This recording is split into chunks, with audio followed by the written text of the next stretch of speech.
Hari ni kita nak buat Nestlum Chocolate Bar guna 3 bahan je, iaitu Nestlum White Chocolate dengan Dark Chocolate. Mula-mula kita cairkan dulu White Chocolate ni. Cairkanlah, double boil lah kiranya. Lepas tu bila dah cair, tuangkan ke dalam Nestlum. Nestlum ni saya pakai separuh je, tak pakai semua daripada paket tu sebab coklat tak banyak. Lepas tu gaul-gaulkan dia, bagi sebati. Bagikan semua Nestlum tu terkena dekat coklat tu. Lepas dah sebati tu dah ni, masukkan dia ke dalam dulang. Dulang ni lapikkan dulu dengan baking paper.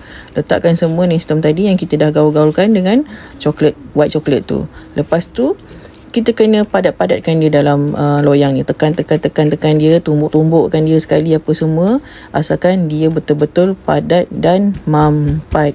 Okey, bila dah padat tu, sebelum kita masuk pita ais, kita potong dia dulu supaya senang untuk kita patah-patahkan dia nanti masa dah sejuk. Okey, potongkanlah ikut saiz yang korang nak. Macam saya saiz macam ni, besar juga sebenarnya.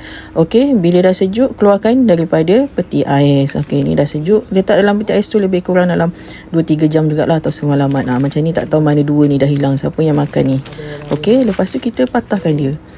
Okey, tengok senang je nak patahkan dia sebab kita dah potong tadi daripada awal. Kalau kita tak potong daripada awal, susah nak patahkan dia. Okey, patahkan je lah semua.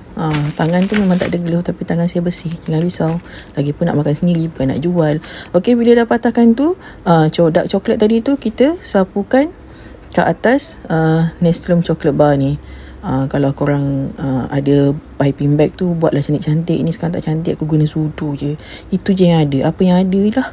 Okey, dan inilah hasil dia. Kita kena masukkan juga dalam peti ais sekejap untuk keraskan coklat, dark coklat tu.